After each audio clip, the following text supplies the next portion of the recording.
All right, we are live on YouTube, and today I'm going to be interviewing everybody's homie, none other than Y2k homie, so stick around, that is coming right up!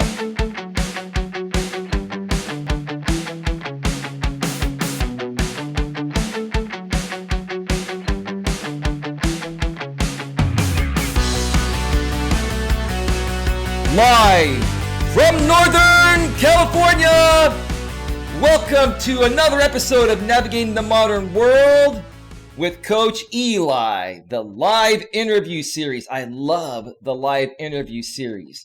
And if this is your first time here, and most importantly, you are open to suggestions and change, please consider subscribing and then banging that bell. And after you bang that bell, if that pop-up box pops up, make sure you select all notifications, because that way you won't miss a single thing. You will not miss anything when it comes to getting a better grip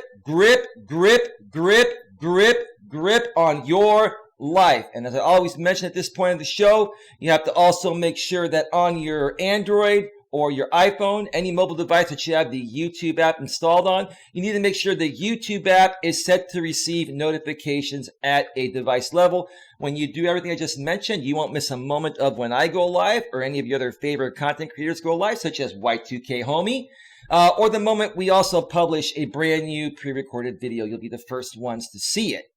So yeah, that's the way to do it, folks. That's the way to do it. Now, before we get to Y2k homie, who's waiting patiently on Hangouts, I want to apologize, folks. I was supposed to start this show about 41 minutes ago, but my day job, had some things to deal with. I had a last-minute client, unexpected, and that's just the way it goes sometimes. You know, you got to pay your bills before you can come out here and play on YouTube. So, well, I wouldn't consider it playing. I take this seriously. I love what I do here, and, I'm looking to make a career change and do this full time once it's feasible to do it full time. But I think you all get the hint there. And also, folks, stay tuned. About an hour and a half or so after this show ends, I'm going to be doing a very special live stream and dissecting a blog that was written regarding myself and JB Gunner in regards to this false pedophilia rumor that's been going around my neck of the woods for the past few weeks. I was, written about on the, what the hell is the blog called? Now I'm losing it here. Celebrity Insider. By a lady named Charisse, that's been a part of our communities for a while. She is a writer for Celebrity Insider, and she wrote a great blog regarding the situation, regarding what JB Gunner said about me and my response to it. But as you all know, when it comes to tabloids, because I do consider, Celebrity Insider to be a tabloid, blog, they leave things out.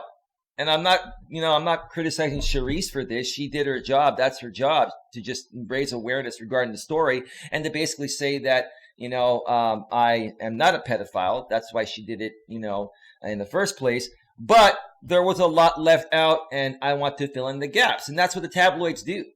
They put out the story, it gets attention, but there are a lot of missing elements involved, and I'm going to fill in the gap live on the air about an hour and a half or so after this show here ends today.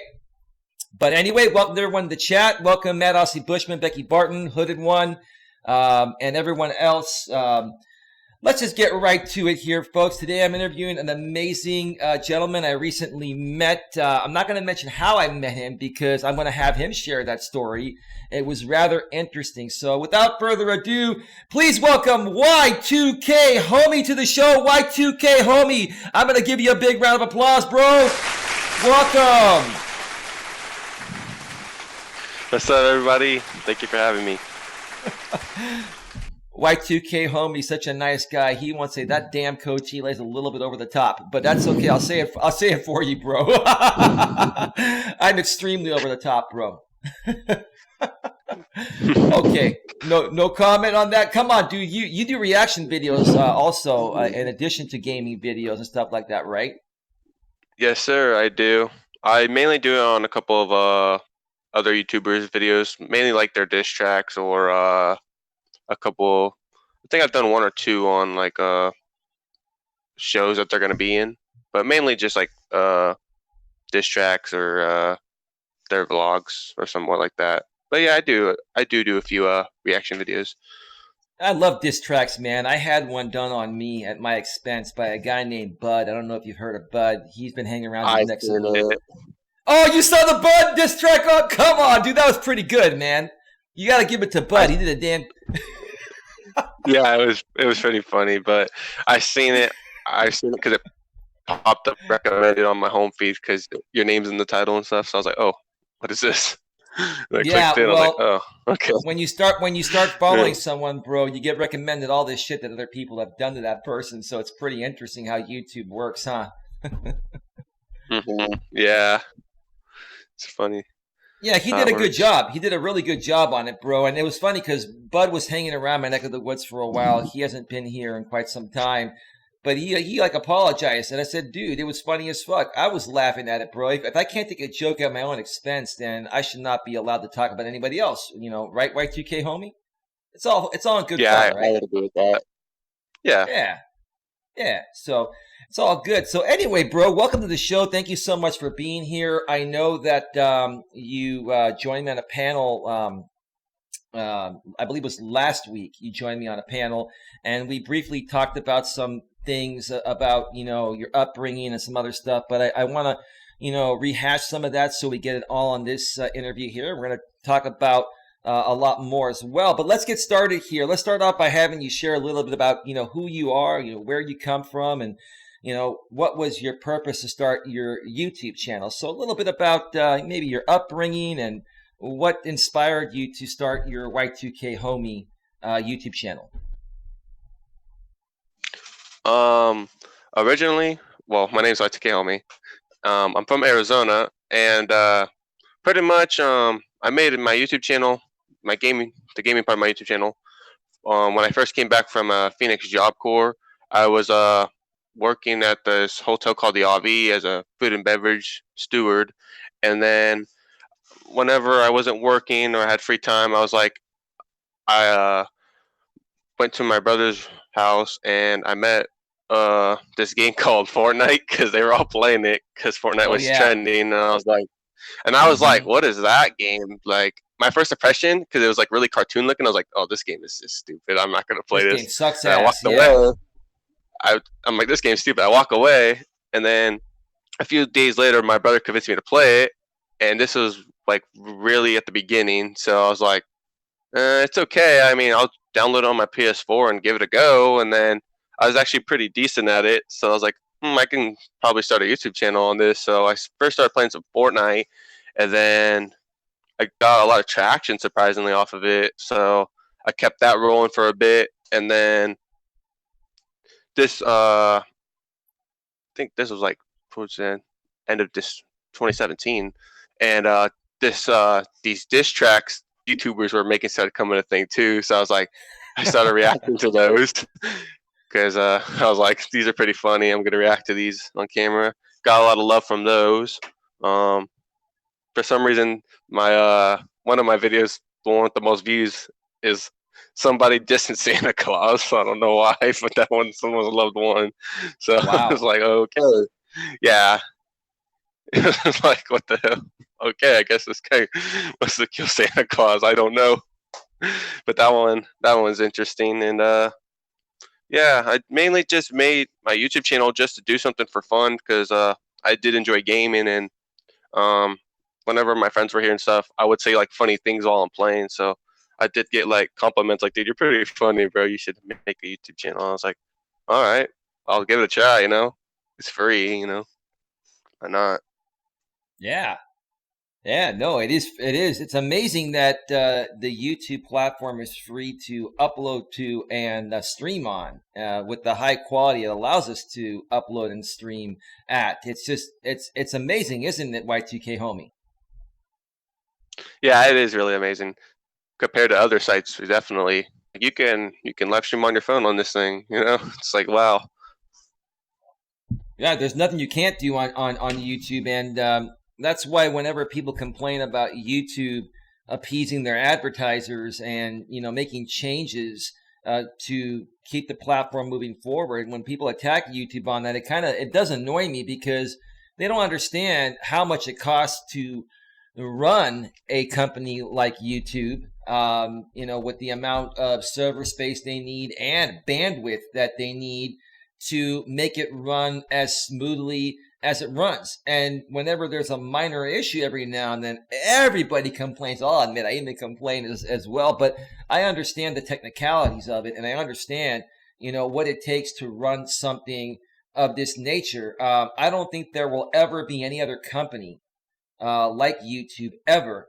Because I'll tell you honestly, bro, YouTube started out here in where I live in the Bay Area, and they're still here. They started in San Mateo, California, which is a few cities away from where I live in Redwood City, California. And then when Google bought YouTube about a year after they started, they moved to San Bruno, which is about 20 minutes north from where I live and about 10 minutes south of San Francisco. And Google headquarters is in Mountain View, which is about 15 minutes south of where I live.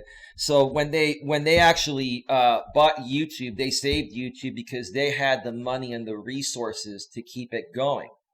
And a lot of people were saying, YouTube hasn't made, any money for a while. How are they floating? Well, in actuality, it's been a lost leader for Google because Google's made a ton of money, and the money that they've lost from YouTube, they've written it off. And now YouTube, I believe, is finally profitable. So it's an amazing platform, bro. And I love it. Now, besides that story, I got sidetracked on there. Let's talk a little bit about, gaming and how, it can affect people if they allow it to affect them. Have you noticed people that you maybe collaborated with or gamed with that they become a bit addicted to the point of where gaming affects their personal life, or it affects their job, or affects their family? Because as we all know, gaming can be addictive, or it can be addictive, and that's why I don't game. I used to game when I was younger, bro. Back in my younger days, when games were crappy compared to what they are today. But the reason why I don't game is for one reason: simply I would get addicted to it, and it would fuck me up. I'm being honest with you. It's that addicting. So what have you seen, and how have you prevented yourself from going down that downward spiral? What I have seen. Okay, so there's this other YouTuber. I'm not gonna say his name, but there was this other YouTuber who was one of the first gamer YouTubers I met, and he's from Canada. And originally, he used to always tell me that he was just gonna be doing YouTube part time just so he could get some money to help fix his car parts. And he was one of those guys who played Fortnite with me, and me and him were like growing like pretty much off of each other. Like he was meeting people from me, and I was meeting people from him, and he was getting plenty of donations from PayPal and everything. And instead of buying like car parts, he just ended up buying because you can buy these things people call them skins in Fortnite, like outfits. He would end up spending that money on outfits, you know what I mean, instead of saving up his money for his car part, like his original idea. So he ended up getting like backchecked on things like that. And sometimes if you are too addicted to video games, you will end up not even going outside. Like the guy who ended up who was trying to buy the car part. When I first met him, he used to always go to the gym too. He was always talking about, "Oh, I gotta go." When I first met him, he's like, "All right, I gotta go, bro. I gotta go to the gym." I was like, "All right, man, you do you, man. That's what's up." Then sooner or later, like I'd be like, he should normally go at like 6 my time, and I'm like, "Hey, bro," I'm like, "I'm about to get off myself." I was like, "See you later, man." I'm like, he's like, "See you later." And then a couple of times later on, I was like, "You don't go to the gym no more, man? I've noticed you never saying I gotta go to the gym." And he's like, "Nah, man, I kind of just stopped going." And I was like, "Okay, like that's your thing." And then yeah, he kind of fell off. I do get out. I normally either will go swimming or I'll go for a jog. Mainly swimming because it's really hot here, and unless you got like a big old gallon of water with you, you do not want to run around here. It's always like 112 or Oh higher. yeah, in So Arizona, the desert, huh? yeah, yeah. So it's always hot. So I normally just go swimming for like a good hour, hour and a half, and sometimes I just like lose track of time, and I'll end up being there for like 3 or 4 hours. But right now, I'm playing more basketball because when I was at Phoenix and throughout high school and junior high. I always played basketball. So right now I'm practicing all the time at night now for the men's league. It's a basketball league for adults, and I'm doing that right now too. So that's a good way to just get out and do something instead of just sitting here 24/7. No, I totally hear you on that. I totally hear you on that, man. But I'll tell you what I've seen um, regarding friends that are into gaming. My brother's into gaming. We're looking at grown ass men in their 40s and 50s that are addicted to gaming to the point of where it affects spending time with their wives, girlfriends, kids. I've seen marriages go through a divorce because the husband, one of my friends was just a lazy ass, sitting in front of the TV or on the computer and gaming and doing all this stuff. And you have to balance it, which is what I feel you're saying. Do you feel that a lot of people have difficulty balancing gaming and getting so addicted to it where it affects other aspects of their life? And if so, why do you feel they have difficulty balancing it, man? Um, yeah, I think you should keep it balanced. I try to keep balance as much as I can, but also at the same time, there's people like for examples for me, like when I used to work 7 days a week, and then I'd work like 7 days a week, and then I'd get like 2 days off, and I'd work like 7 days a week again.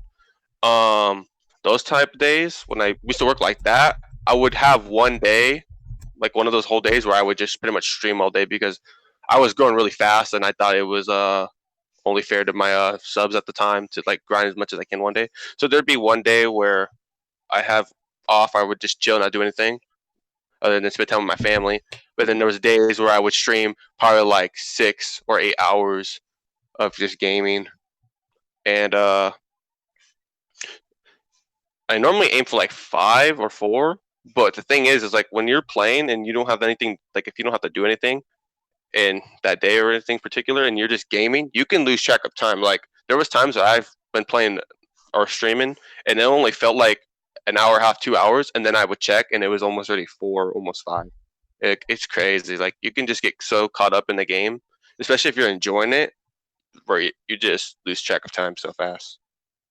Yeah. Do you think it's the fact that most gamers just enjoy the game and they want to get as far as they can before they put it down for the day? Or do you think the added element of streaming on YouTube and having a monetized channel, having an audience watch you, plays into consideration in the modern world? Because I mean, you got to make money, plus you got to enjoy what you're doing, and quite simply, people love when there's a lot of attention on them. Who doesn't like it when a lot of people are watching them, right? Like on a YouTube stream or Mhm. something like that, right, bro? Like, what are your thoughts about Yeah. that? Um, to that, I think it's a little bit of all of those things, especially if it's like a new game. Like NBA 2K20 just came out on September 6th, and there were people streaming that thing before like 4 hours before it even started. Like they were playing 2K19, and they had their Elgato. So when that game dropped, they just switched right to the next one, and they were grinding my career pretty much all night. Because this they're all NBA 2K gamers, live slash YouTubers slash live streamers, and they're trying to get their overalls all high so they can be like one of the best players on the court. Before the game's like even been out that long, so they could be one of those first ones to, get new traction for being like really good at the game. Yeah. And plus, they're excited because it's like brand new to them, and they're trying to see new features or the new story mode or whatever the case may be. And yeah, if you're one of the first ones to capitalize on the game, you do get more viewers. Um, I know that from one time when there was a Fortnite update and I didn't have work and I was already up because I couldn't sleep that night. So I decided just to stream, have fun. I just put V103 update in the title, uh, Fortnite Battle Royale, and that stream blew up. Like that one had a lot of people in it. Like at the time before that stream, this was a little bit ago, but I only had like 40 people in the box just watching me at that time. And that night, I had almost 200 people. I was like in the 170s to 180s concurrent the whole time, and I was like Wow. started stuttering because I felt like overwhelmed because I was not like ready for expecting that. that many at one You time. you you were Yeah, not expecting that I kind was of like shocked. traction. Yeah, I was shocked. I was like, because I just seen the number keep going up. I was like, like it was like distracting me more than actually me playing the game. Like I was playing the game, and then I would see it going up and up, and I'd be reading the chat, and then I just see the number keep going up higher and higher and higher, and I was just like, oh god, there's so many new faces in here. Welcome to the channel. Be sure to drop a like if you guys do during your stream. Yeah, I'm playing Fortnite. This is the new update. Just trying to answer as many questions as possible. And then it was just, I was like, oh gosh, it was Yeah, nerve you wracking. probably got recommended by somebody else streaming at the same time, or replay that somebody was watching, and that's all it takes, bro. You never know when you're gonna blow up on YouTube. It just takes getting recommended by that one big video that's similar to your genre, and boom, there you go. You went from 40 to 170, 200 plus people in the box on your live stream, and yeah, that can be a little bit overwhelming. I'd love to see that over here, because I would get off on that. Not figuratively, bro, not literally, because people take me literally out here, but Oh, man, but I love yeah. I love I just the more the merrier for me. But I can understand how someone that hasn't had that experience of boom, having that large audience at once, boom, it can be very overwhelming. That's interesting, man. Thank you for sharing your thoughts on that. Um, why don't you also share a little bit about your upbringing? I know you talked about that on the previous show you were on randomly last week on my channel. You seem to be a pretty good guy. You're in your early 20s. I have to say you're really cool and laid back and mature for your age. I'm sure you have your moments. I'm 45 and I have my moments too, bro. So I can understand. But share a little bit about your upbringing and how it made you to be the cool dude that you are today, bro. So originally I was born in Pomona, and then this was like when I was really, really young, and then uh, my half brother's dad is when that's the one that was the piece of crap, and pretty much we used to live in Pomona, and we used to live in like this really bad house. We called it the mouse house because for some reason we used to always have mice or rats or whatever the heck they were. I don't even remember because I was so young, but we used to have hecka traps everywhere, and it was just really bad. So we ended up moving out here because it's way more cheaper. And I think we were originally gonna go for Kingman, but we were just taking the highway, and then we seen it was pretty chill here. And our my half brother's side of the family's grandparents really lived out here at Fort Mojave, which is right next to the city I'm living now. And we ended up just liking it, so we ended up staying here. And then we pretty much just lived here pretty much always till now. But along the way, then my brother stepdad, I'll just say his name, Manuel. Manuel started becoming more of a bad person than he really was in Phoenix. Like a Phoenix, or not Phoenix, California. Uh, he was already starting to do the bad check thing, but when we got out here, he got really bad because he went from just not from writing bad checks, he started getting into like drugs Oh because there's a boy. lot of yeah, there's a lot of what we call tweakers around here, and Huh. those tweakers are all they mainly smoke meth or heroin, but yeah, so he would save his money for that stuff instead of paying things that he was supposed to. So he just always write fake checks, and while he started doing that stuff, he started becoming more mean to me. Like he was ever since he first met me, he was already mean to me because I wasn't his real son. But once we got out here and he started doing like drugs, like he just like gave no fucks. He was just even more mean.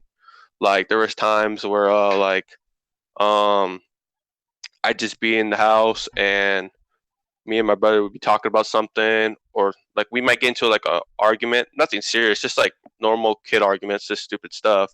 And then like if I said something that like he heard and he didn't like it could be something stupid. Like I could call him I could have called my little brother stupid, and he could have got mad and been like, "What?" and then come up and just sort of like pieced me up, and I'd be like, because that stuff hurt at the time.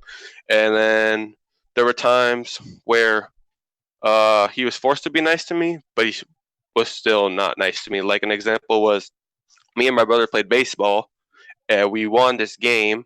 Well, originally he was on the other team because they put me and my brother on two different teams for whatever reason because it was like the little league.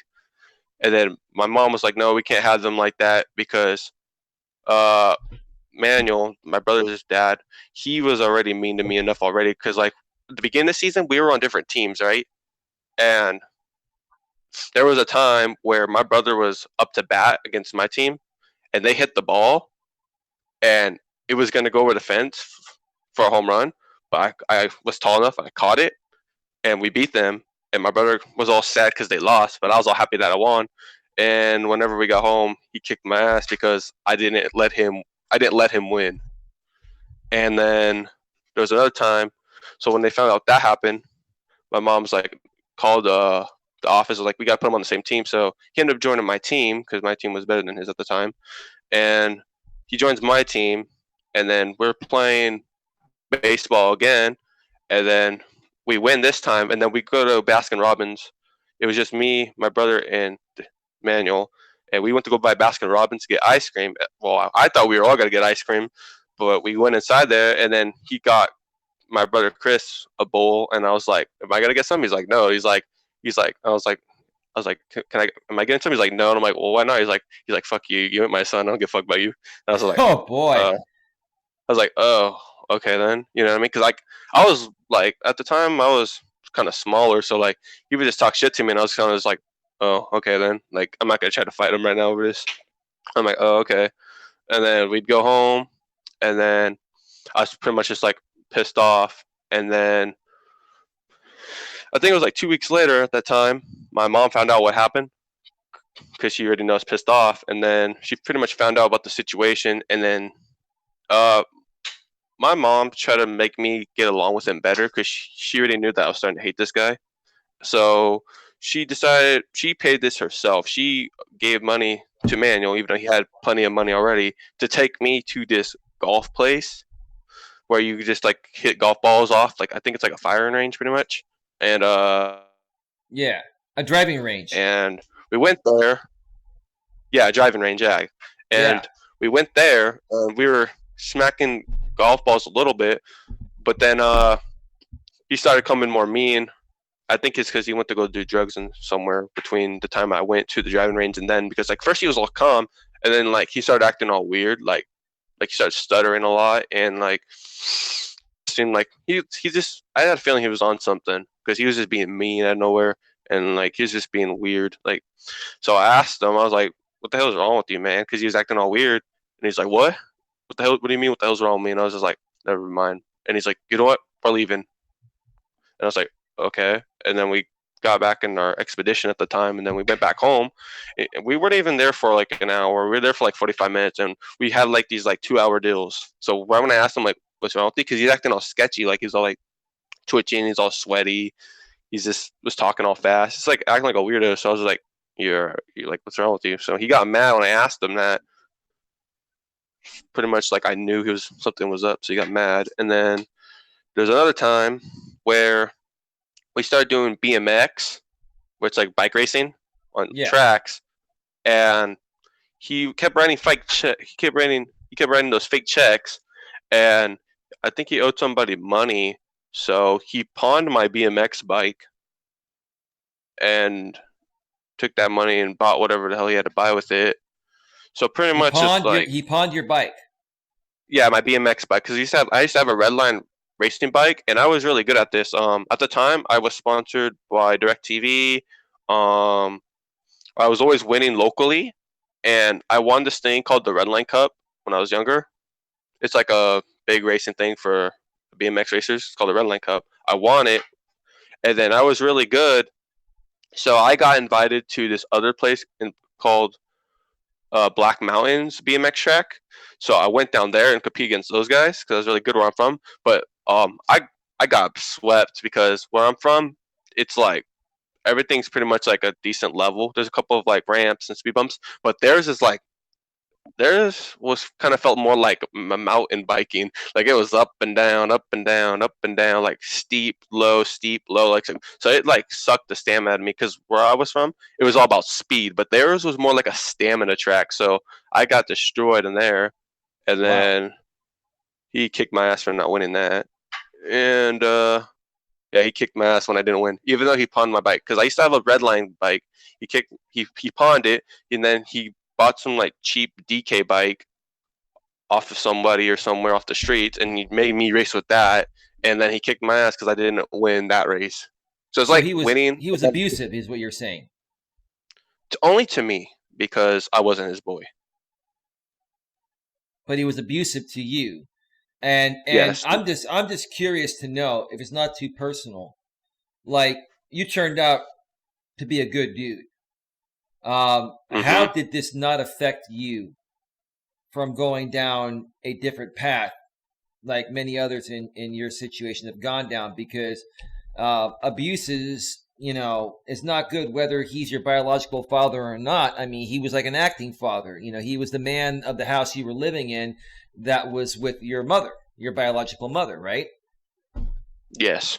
And I'm just curious to know, man, because like I'm happy that you are the way you are right now, but I'm shocked, bro. Because if I was in your shoes, and that happened to me, I don't know. I don't know where the hell I'd be today. Yeah. What pretty much to me like set it straight for me was when I was well after eventually my mom and them got a divorce and everything because he always wrote fake checks and we had dirt bikes and my mom was riding a dirt bike with my brother Chris and they got pulled over and my mom got arrested for a day because he wrote fake checks to buy those dirt bikes and since he wasn't around and she was on it she got arrested for him pretty much for a day and once that happened my Hmm. mom flipped out, found out about everything, and jumped his ex. Cause he did all this like secretly. Like he was like, "You tell your mom, I'm gonna fucking kill you," type of thing. You know what I mean? Wow. So he was like that. He kept everything on the hush hush, and then my mom finally found out everything, and then finally got me to talk because I was just like, because I didn't know if she was even gonna believe me at the time, so I was just stayed quiet about it, and then. Eventually, she leaves him. We moved to this other house where I live now, on this street called Country Club. We're living there for a good while, and then this is where I kind of like figured out like what I was gonna was how to be how I am now. So it's pretty much my mom, but she was always like having like she'd always have a boyfriend every then and now. But at the time, my mom was single, and my sister met this guy named Manuel. Like they weren't like a dating or anything; they were just a normal friend because she knew him from school, and he was having trouble too at the time. Like he would always run away from his house and then he would stay at our house, and then he'd go back home, and then he'd run away again, and he'd be home, and then run away again. So I think he ran away from his dad. I'm not sure why he was leaving, but he used to always run away to our house. So like me and him end up becoming good friends because he used to always come to our house. I don't talk to him anymore, but at the time we were good friends. But he used to always come to our house, and eventually he started making some bad decisions. Like he would run around spray painting and what they call it carjacking. Like they would find cars that were unlocked and like they would take stuff out the Graffiti and car. carjacking, and or they would steal parts from the car, huh?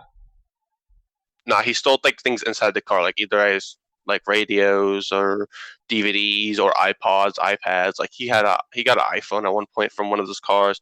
We A have a Pop break-in. Warner You're talking film. about a break-in. They would take those pens that would, break the glass without making any noise, and then boom, they would just break in and steal shit. It's a smash and grab, is what it's called. Yeah, but when what he did, he didn't break the windows. He would find like there'd be cars with like two doors locked, but one would be unlocked, and they'd get inside. Things like If it's that. Because where I'm from a little retirement town, so everybody's all old, and they don't think like someone's gonna rob my car or someone's gonna steal from my car, so they would just roll up on these cars and steal right out of them. And I lived at the time I lived on this street called Country Club, and right next to Country Club, like Country Club was like normal normal homes I guess, but Palo Verde Meadows which were like all the rich people. So like they didn't think no one would ever come. You know what I mean? Like they were away from the most Mhm. ghetto parts at all. So they were like nothing will ever happen to me. And then they would go over there and take anything that's in the cars. This Manuel one day took an iPhone. He got an iMac, and I think he got an iMac charger all in this one house, or not one house, one car. And then there's a do you know what Pop Warner football is? Who's Um, that? do you know what Pop Warner is? Like the Oh, like Pop Warner little kid football. football. Yeah, when you grow up. Yeah, Oh, of course, bro. Yeah, you play Pop Warner. yeah, yeah. I Oh, did. When I was younger, I played Pop Warner football. I played football pretty much my whole yeah, life. But yeah, Manuel, he went to the Pop Warner field because they call it Firebird Field, and you would break into the snack bar just to steal food too. Like he was a pretty troubled kid, and he'd do things like that all the time. And then my sister was like friends with him, and then Manuel had a friend, and they would throw parties and stuff, and they get the cops coming to our house because like my mom used to work a lot because she was a caregiver, so she was always like at these old people's houses. Like she pretty much be comfort them when they pass. So she was always gone. So that's when they would throw these parties, and then we started getting in trouble with those because like I would be at the house because I lived there obviously, but I wasn't like really engaged into them. But I'd still get in trouble because they're at our house, and I was like, oh god. Then my mom would come home all pissed, like, what the fuck? I was like, oh, that wasn't me. It wasn't me. I was just sitting here. Um, yeah, we had things like that pretty much for a while until my mom got a boyfriend. What? His name was Brandon, and he was just mean to all of us. Like he'd put his hands on us, kind of like Manuel did. But at this time I was older, so I was like, oh hell no, you know what I mean? So um, when he came in the picture, I ended up getting in a fight with that guy because he put his hands on my brother's throat and like lifted him, and he hit his head on the roof while lifting him. So I got pissed as fuck. I went in the kitchen. I don't know why I picked the raviolis can. I picked up a raviolis can. I chucked it at him, hit him in the head, and then I ended up getting a fight with this dude because I was, pissed because he's put his hands on my brother. We got in a yeah. fight, and then my mom found out about that, and then they broke up. And then time just went by, me living with my mom, and I met my good friends, Christian, Paul, Kenny, Jeremiah, all these kids at the time in my childhood. We all came buddies because we all lived in the same neighborhood. Like, we all lived right around the same neighborhood, like a little circle. And we all became good buddies. We all played football, basketball, a lot of good stuff until I got about 16. And then that's when I went to Job Corps for like 2-3 years. And then I turned 18. Wow. Did facility maintenance, got my driver's license down there, got my HVAC, got my R410A. Came back to Bullhead, and that's when I started becoming the food and beverage guy at the RV because I had to wait till I turned 21 to work facility maintenance because we don't have any maintenance places other than at the hotels here. Wow. You know what I must say, bro? Hearing your story and what you've already done, and I mean, if it's not too personal, you're 20, right? You're not 21. You're 20, right? No, I'm still 20. Yeah, you're 20. Yeah. No, it amazes me what you've experienced and how much you've already done in your first 20 years of life. And I've always been a hard worker. I've always had great work ethic. I was raised right, and I had not experienced as much as you did by the time I was 20. Where you're at right now, I didn't probably get to until I was about 25, 27, maybe closer to 30. You've done a lot, and based on your experiences about your stepfather and how he treated you, I would consider that abuse. But you're a strong dude, and it seems like you handle it, didn't let it get to you. Obviously, look how you turned out. I'm really impressed by your story, bro. And I think we need to, raise more awareness, regarding these situations, and uplift guys your age that are going through something like this and, go down the wrong path. I'm also really saddened right now. I'm going to further promote this down the road. We haven't had the biggest turnout on this. And what really bothers me is the fact that out here on YouTube, people would rather view stupid ass drama streams than hear a real life interesting story like your story. I think that your story is amazing, and I think what I may end up having to do to get a little more exposure is maybe do a stream and just re-review this stream and talk more about it, man, because your story is awesome. So thank you for sharing that, bro. Is there anything else you want to mention regarding that? Because I want to talk about a few more things here. We're going to go for another 20 more minutes and then wrap this up. But anything else you want to mention regarding your upbringing and what you've been through? Because, wow, you could write a book on this shit, bro. Yeah. All I would say is that, like, anyone that goes through abuse, just you have to try. Like, I know it's hard not to let it like get to you, because like at the time when I was going through this stuff, like I was just like I really hated him. Like I wanted to like I wanted to just like hurt him in his sleep. I wanted to beat him up when he's like, I wanted to like beat his ass with like a pillowcase full of soap or something. Like I hated that man. The only time I ever got to hurt him is when we were playing baseball. We were practicing for the off season baseball, and my brother was like pitching the ball, and he was standing behind my brother, like teaching him how to pitch. Yeah. And he's much smaller than my brother, and I just like I was just thinking it in my head to like smack him with the ball while batting. So I smacked the ball, and it like hit him like right in like the chin, and like it gave him like a nice little bruise.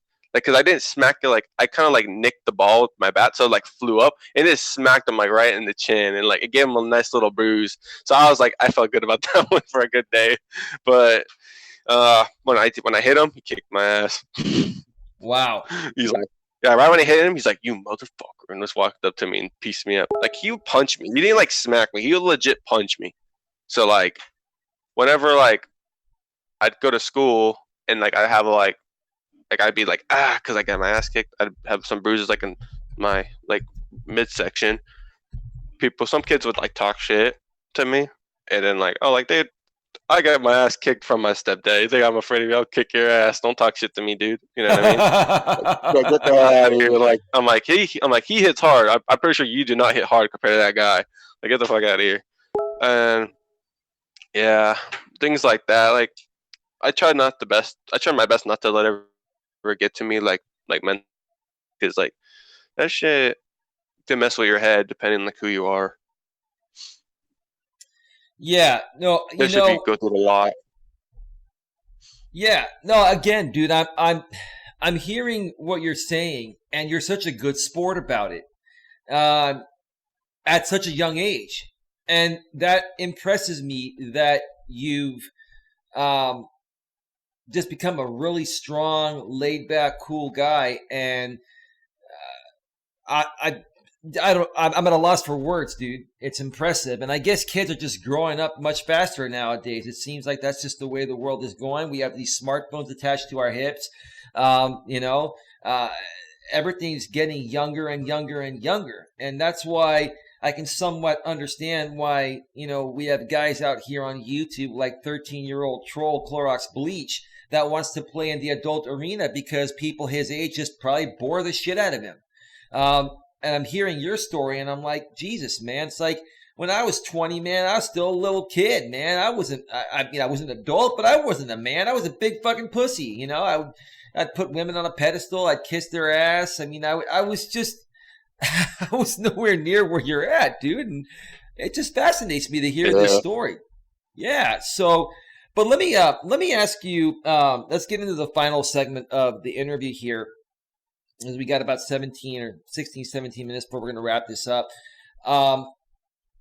Let's talk about how you found out about me. That's an interesting story that you shared with me recently, and I want to get it out there on this interview because there's some good points to make about it. But go ahead, bro. How did you find out about me? And I'll just turn it over to you.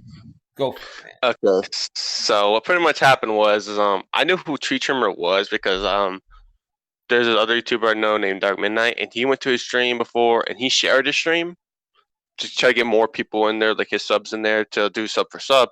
And I was like, Tree Trimmer too, like what the hell? So I just clicked it, like okay, whatever. Yeah. And he's all talking about like let's go. And I was like, right when I heard him say that stuff, and I seen people like. Right when I went in there, I said hi. My friend Dark Midnight sent me here because he shared your thing. And people are like, Y2k homie at, and they put BAM, and I was like what the hell? What are you talking about? I got you, right? yeah, I got you, whatever they say. And I'm like, what are you guys talking about? Like, I didn't know. Like, I was all confused at first, and then I read the You title like didn't know the fully, and I'm sub. You didn't know the sub for sub lingo yet, huh? no, because my friend just shared it. He's like, "Go say hi to this man. He's really nice." And so I didn't know what it was. I was like, "Okay," clicked it, and then I see all this, and see all these people saying, "I got you, fam." Bam, bam. And I see the title. I'm like, "It's a sub for sub." I'm like, "Nah, fam.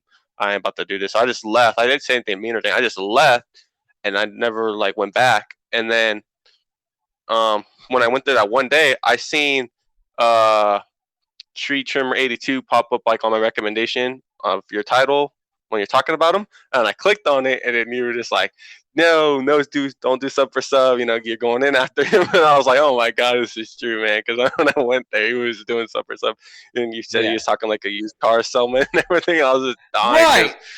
Come on, let's go, let's Legit. go. Yeah, big. Yeah, hell yeah, hell yeah, hell yeah, yeah. Go ahead. Sorry, Bro, dude. but you made, yeah, bro, I started laughing so hard, but you made me laugh so hard when you to his about section. You're like, you talk about like the two and stuff. You're like, well, that's not how you spell two and stuff. Are you talking about you went and saw my stream, which I took it down just to be nice. I do have a backup copy of that, and that will end up hitting my Patreon at some point because I know people really want to see that stream. And for my moderators, because you folks are awesome, I'll give you free access to it.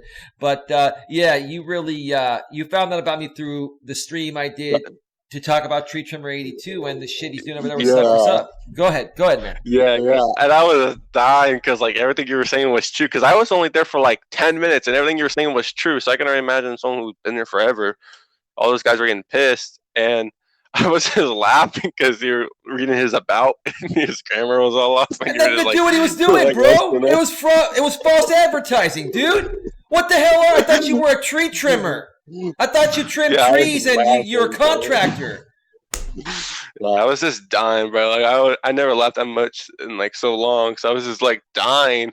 And went right when I saw your video. I checked them out that day just because you brought him back up to me. I was like, oh yeah, that guy. So I looked him up, and he's all talking about you. He's like, this guy's talking shit about me. We need to go over there. I was like, oh my fucking god. I started dying. Right, this guy, Tree Trimmer 82. I think he's like in his early to mid 30s. He's a married man with kids, and for him to behave like a fucking 2-year-old girl, I'm surprised his wife still respects him. I mean, like, I don't understand how any good man that's running a household behaves that way. And then he's saying, let's go raid that Eli for calling me out on violating YouTube's terms and skating the system just to make money because my original content sucks. That's right. Look at your numbers, Tree Trimmer. Your original content is shit, which is why you had to start becoming this used car salesman to get the traction. And now, I don't know if you heard, I think he got a community guideline warning. Because Midnight Raven's in the house. What happened to Tree Trimmer, I heard from Gemma Harvey, who is a part of this network, and she's now a moderator here as well, along with Y2k homie. And she was telling me that, yeah, she was on the stream where Tree Trimmer 82 was taken down. The stream was taken down, but then he was able to stream again. I said, well, what happened was they gave him a community guideline warning. That's what they're doing now. They changed the system. The first time you get a community guideline infraction, nothing happens. They warn you. Then they give you a strike the second time, and you can't stream or upload for 1 week. Okay, the third time, you have your actual second strike, and then you can't stream for 2 weeks or upload for 2 weeks. And then the fourth time is the third strike, and 3 strikes, and you're out. Each strike expires 90 days after it is issued. So, that's what happened with him. Then there was this other guy, I can't remember his name. I guess his channel was taken down for 90 days, and they said, it was for using the word, let's go, let's grow, and sub for sub and shit like that. But the only infraction that would get your channel taken down for 90 days now is a copyright strike. Community guideline strikes till they change their the way they're doing them used to take you down for 90 days from streaming, but you could still upload videos. So I don't know what happened there, but the bottom line is, Y2K homie, is that these guys are starting to get popped, yet they're not getting the fucking hit. Tree Trimmer's back up and doing the same shit. He's trying to change his verbiage around a little bit. But dude, the YouTube algorithm is all over your ass right now. Why would you put your channel at any more risk? Go back to creating your tree. Go, dude. You're a fucking tree trimmer. Go trim some trees and do videos on them. Well, he doesn't want to do it, bro, because he'll get 10 views on that shit, right? I mean, dude, I don't know, but go ahead. That's how you met me. You met me because I'll tell you. Maybe you felt my passion that I was angry. I'm angry because I work hard. You work hard to grow organically, to put a real message out there. I'm not even monetizing this channel yet because I'm nowhere near 1,000 subs. Now, if I did what Tree Trimmer did, I'd have 10K subs. But they'd be empty subscribers. And once I would stop doing these growth streams, if YouTube didn't shut me down before I stopped, no one would want to watch my actual content once I stopped doing that. I mean, let me shut my mouth, turn it back to you, but that's how you met me. You met me because I called out Tree Trimmer 82, and he was acting like a little boy. Yeah. A grown-ass man. And I was just laughing because it was all true, and I was just like dying because I was like, yeah, somebody's doing it. Because I was thinking this stuff in my head. I was like, dude, how are you gonna do this to grow your channel? You know what I mean? At the time, I was just barely on YouTube for a year when I first found him. I was almost a year. Almost coming up to a year and a half. And I seen him doing this, and I was like, wow, you know what I mean? I was like, what the hell? This man's over here. Because I first met him, I first saw him when he was at I think only 1K or so, because my friend Dark Minute shared him. But then whenever you roasted him and stuff, I checked and he was already about to hit 3K, and I was like, what? What the hell? Yeah. That's crazy. Last year I was celebrating.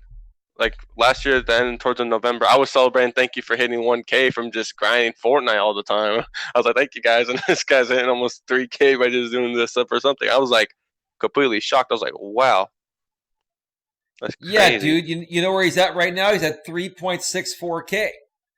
And last night, last night the name of his stream was "Bam! Let's do this. It's promoting channel time." So he found out that another channel got popped for using "Let's Go, Let's Grow." So now he's like, "Bam! Let's do this. It's promoting channel time." And then, have you heard of Island Life Fishing?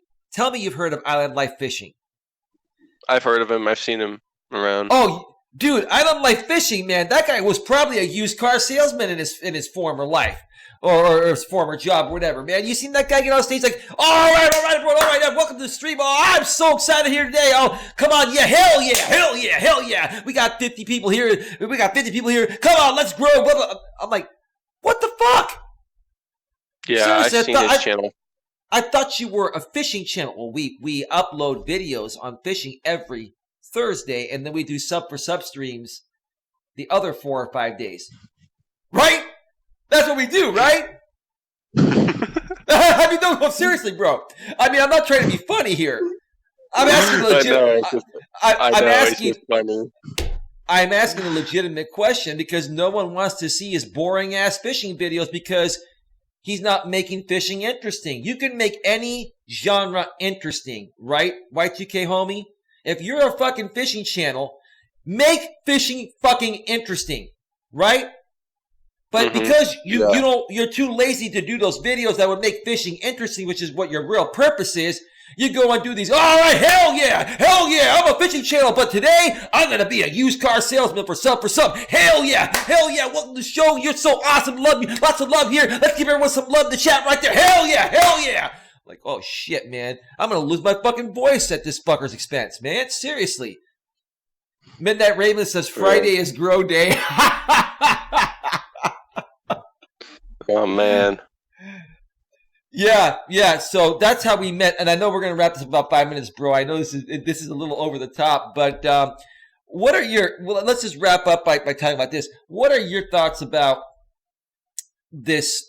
Let's just call it a networking community, just to be nice about it. I mean, I have met some good people through it. If you do use it the right way and you use it occasionally, like I met you through that. And I actually met you organically because all I was doing was talking about, how wrong it is. And then you were recommending my video. And now you found my channel. You started viewing my content. Now, then you came to my stream. Now you're a moderator. This all happened within about a couple of months. We met organically. Let's be real. I didn't force you to come here. I didn't say, hey, Y2k homie, I got you, bro. I got you, bro. Bro, check me out. I got you, bro. Get me back, bro. Right? I better not say that because the YouTube's artificial intelligence might think I'm doing a sub for sub here, which I'm not. But go ahead, bro. We met organically. Yeah, man. I just came to your stream, welcome to that stream. I don't even think I saw live. I saw like a relay of it because it was just recommended. I watched it and I was just laughing. I was like, you were saying everything you were saying was true. When you were like, I was pissed, bro. Right? So, I was dying so bad. You're like, look, it doesn't even know how to spell daughter, right? I was like, oh my god. Listen, dude, I think I'm gonna get a link to my moderators on my private web hosting server. So if you guys want to watch that again for your own entertainment purposes, and then for everyone else not a moderator, I'm gonna put it on my Patreon because I have backup. When I use OBS, I record a high quality backup copy of every stream I do. So I have it. Trust me, I have to admit, bro, I'm not trying to toot my own horn. That was a pretty epic stream. I was pretty pissed off. Like this sub for sub community, I've gone after it in the past, and it's like these guys getting all this exposure and making all this money for not working, and I bust my ass and make jack shit. What the fuck is wrong or what the fuck is right about that? Nothing. It's ridiculous, man. The Donnie Shaw show. Eli pissed is hilarious. Well, I get pissed off because I speak of the truth, Donnie. Donnie, when are we doing your interview, bro? Because Donnie, you wanted to be interviewed as well. Because Y2k homie and I, we want to hear your story, right, homie? Do you know who Donnie Shaw show is? I think I've seen him in your chat, but I haven't really got to know him yet. He's a cool guy from the UK, man. Definitely connect with him. He's going to be coming on the show soon, and we're going to be interviewing him. But yeah, what are your thoughts about this? Let's wrap up with this here. What are your thoughts about this, sub for sub networking community, whatever you want to call it, growth stream BS? Do you feel that there is some good that can come out of it if you use it right, or do you just think it's a bad idea, overall? I mean, there's a possibility where you can meet some good people, but I personally just don't do it because I just want to grow. Like, I want to grow and just be like, yeah, I did that on my own. I didn't need people to sub to me just because I went to somebody's stream. You know what I mean? Because like, if I went to somebody's stream and I just gained like a lot of subs from doing that, I wouldn't feel too good about it. Like, same thing for Tree Trimmer, like how he's at 3.6K. Like, if I grew that way, I wouldn't even be happy about it. I just feel wrong. Like, it just doesn't feel right to me personally. Because like, I wouldn't feel like I achieved my goal or anything. Like, I'm trying to hit 5K organically right now. You know what I mean? Like, I'm not gonna be like, I'm not gonna get on my mobile phone, live stream on this, and do sub for subs and get to 5K. Like, I'm just not gonna do that because it's like, yeah, you hit 5K, but what did you do to get there? Like, you didn't earn it. In my eyes, that's not earning what you're going. Right. It's just, yeah. No, right, bro. And here's the thing. Look, I can understand if it wasn't against YouTube's terms of service. If Tree Trimmer, wants to be a sub for sub growth stream, and that was not against YouTube's terms of service, then hats off to him. If it was sustainable, then hats off to him. But this is what these guys don't understand until it's too late. What they don't understand is that, look, they're going to get shut down. One of two things will happen. They'll get a warning and they'll stop doing it and go back to creating their original content, which no one's going to watch that was there just for the growth streams. Because these people are only subscribing to Tree Trimmer 82, Island Life Fishing, and these other channels, Flat Earth Forum, so I guess just change his channel name, because they're doing the sub for sub growth streams.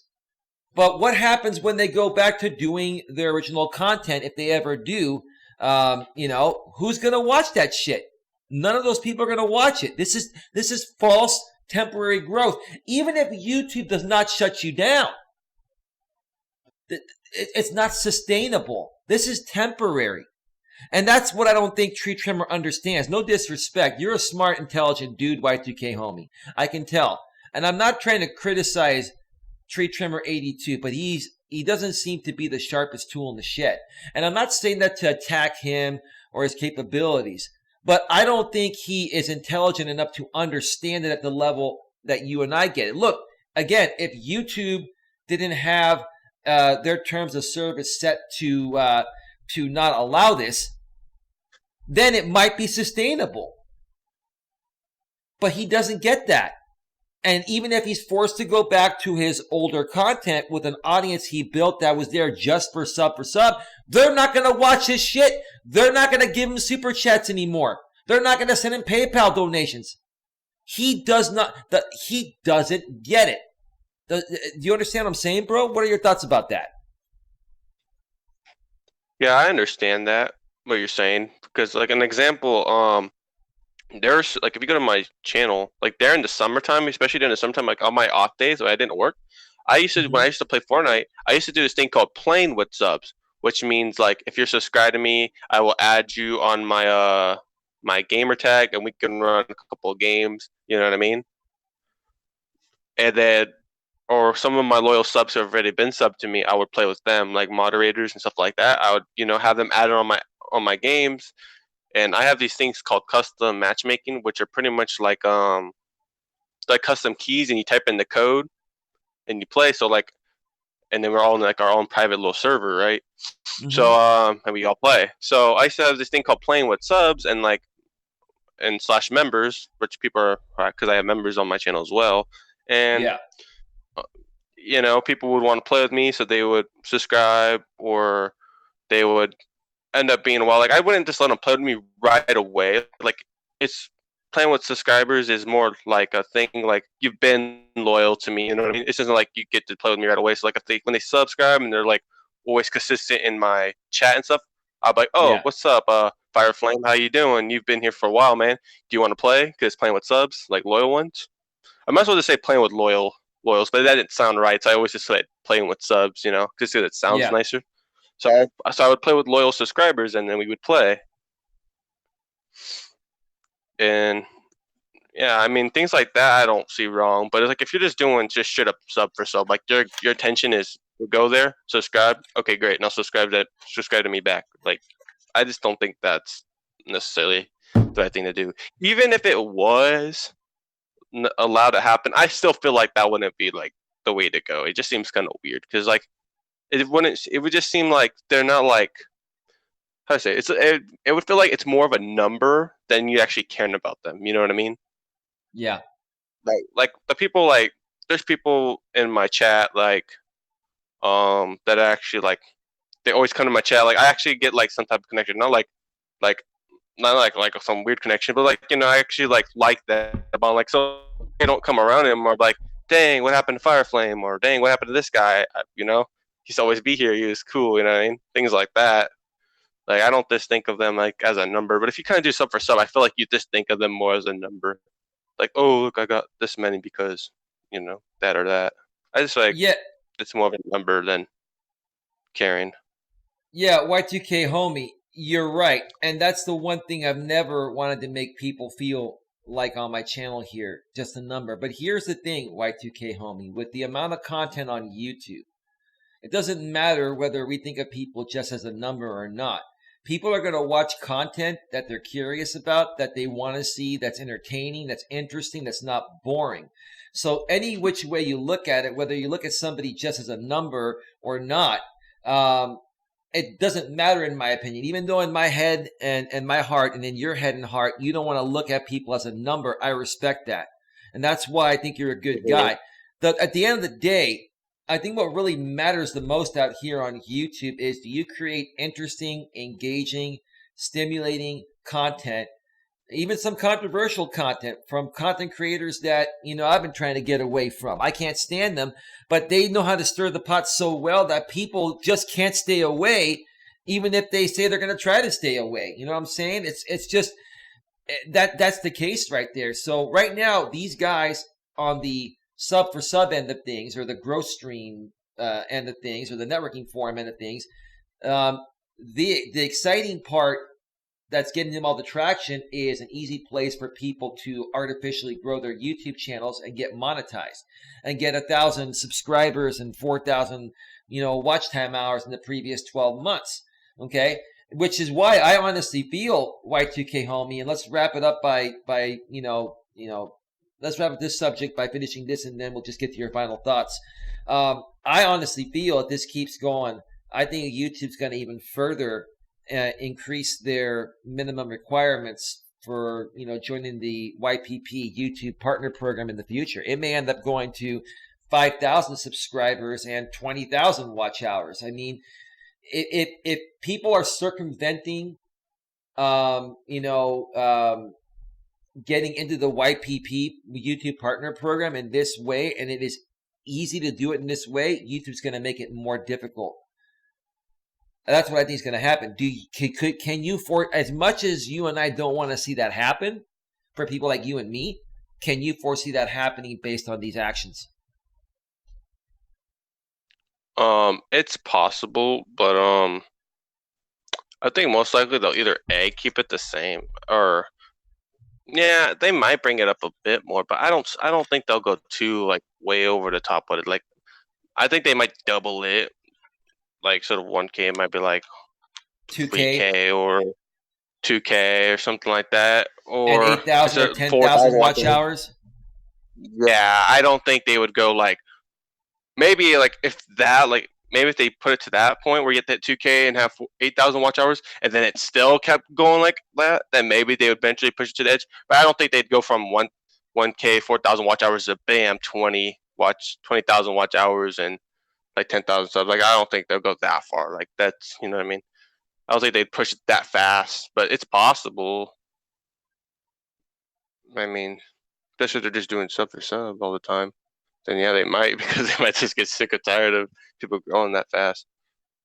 Yeah, and real quick here, thank you for banning Jackson Young, Becky Barton. I would have banned them myself. Jackson Young's been trying to get on my show here, and that's why I asked him to reach out to me privately so I can verify who he is, and he's not. But this is what he writes in his deleted message. Jackson Young says, Eddie Grip on Life, I just don't see why you are so worried about what Tree Trimmer or Island Life does. Because it's my fucking channel, and I'll talk about whatever the fuck I want to talk about here. And if you don't like it, get the fuck out. It's my house. I don't come into your motherfucking house and tell you how to run your shit. Look at these people, Y2K homie. This is the shit that fires me up. I'm entitled to my opinion. It's a free world. I can state my fucking opinion. If you don't like it, tough luck. Then don't come in here. But when you project your opinion and not just respond tactfully, you get the eject. My motto here is project, eject. You want to state the same thing in different words constructively? Then we can talk. But that just shows your character. That just shows that you're no better than Tree Trimmer Jackson, whatever the fuck your name is, Jackson Young. You just proved you just proved yourself to me, bro. You will never, ever, ever, ever get on any stream of mine. And if you try to get on a stream of any friends that I care about, I'll be sure to get in their fucking ear and make them aware of your wonderful behavior. Anyway, I'm sorry. This interview is about you, Y2K homie, but yeah. You're seeing it happen right here. We're talking about this to truly help people, and then these Tree Trimmer and Island Life fishing trolls are coming in here and saying, why do you have to talk about them? Well, when their channels get shut down and they're crying like little 2-year-old girls because they didn't understand we're trying to help them, what are you going to say then? Right? All we're trying to do is raise awareness, Y2K homie, right? Shit. Yeah, I don't hate on any of them. Tree Trimmer 82 could do his own thing. Island Long Fishing can do whatever he wants to say, but I just don't recommend it because, just because you haven't got caught up now does not mean you're not going to get caught up in the long run. You could be chilling, everything's good, you're growing, you're grooving, you're doing your thing, and next thing you know, bam, you're gone. I have this one friend named Kenny. He had a YouTube channel. He used to post funny videos of him riding a scooter and him doing tricks on that or riding a skateboard or biking. And he made this one video, like he ate crap. It wasn't gruesome or anything, but he ate crap and it was kind of funny. And he posted it on his channel, and they banned him for 90 days because they said it was a violation of something, like it was endangerment or something. But it was, there's videos of way worse bike crashes and stuff like that on the internet. But he didn't think anything bad was going to happen to him for just posting a simple little fall. Like he was literally going down this little sand hill, and he hits a little rock, and his bike flips over the rock, and he falls into more sand. Like he didn't even get cut or bleeding or anything. And he got his whole channel suspended because he made one little video that he thought was going to make no harm. So just because you think you're not going to do anything wrong doing your sub for sub thing doesn't mean that YouTube won't just randomly shut you down. Yeah, no, shit, man. I get it. I feel the same way. Listen, Y2k homie, let's get on with your final thoughts here, because I'm gonna do a couple more streams today, and you're welcome to come back if you'd like. I've got some interesting stuff to get to here. So let's hear your final thoughts. Your interview's been very interesting. I'm not trying to get rid of you, bro. I'm just like, I actually want to discuss something that involves the traction of these live interviews that I've been doing. I'm gonna do about a 30-minute stream, about 20 to 30 minutes after this one ends, to discuss and pretty much call out my audience that wasn't here, that's here for other streams but are not here for the live interviews. I'm noticing the live interviews are getting less traction. I'm going to keep doing the live interviews, but I'm also going to call out my audience and say, hey, are you really here to support for the right reason, or are you just here for drama? Because listen, I'm not intentionally feeding into drama, and I'm not a drama channel. That just happens sometimes. But why are you here? I want people here supporting the good people, especially the people that we interview here, right? So again, I wanted to make that clear because I don't want you thinking I'm trying to get rid of you here, bro. I'm really upset by the turnout for my first two interviews that I haven't done interviews in a while. I started doing them with what's his name, Colin Butters, last week, and you today, and I'm just seeing the traction far less. Why are you laughing? Because it's true. Me? Am I laughing? It's true. Yeah, I understand what you're saying, bro.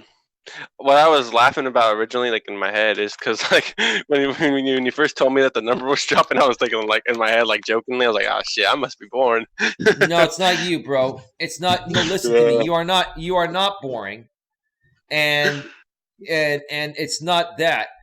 I think what it is that there are people that will tune in to drama and drop everything for drama. And if you do a really cool stream to interview someone, no matter how interesting it is, they're only around for drama. And that's the thing. Yeah. Now, a lot of the moderators have been here in the chat, and they've been supportive to you.